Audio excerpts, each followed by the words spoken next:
My old screwdriver set is probably older than me, and it's definitely seen better days. So when I got this set as a gift from Timu, I was actually pretty happy.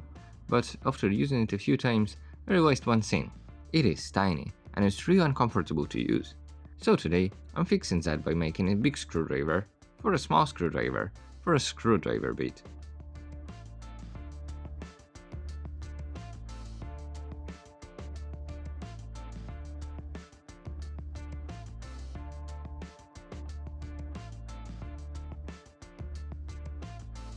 If you want this model, just drop model in the comments.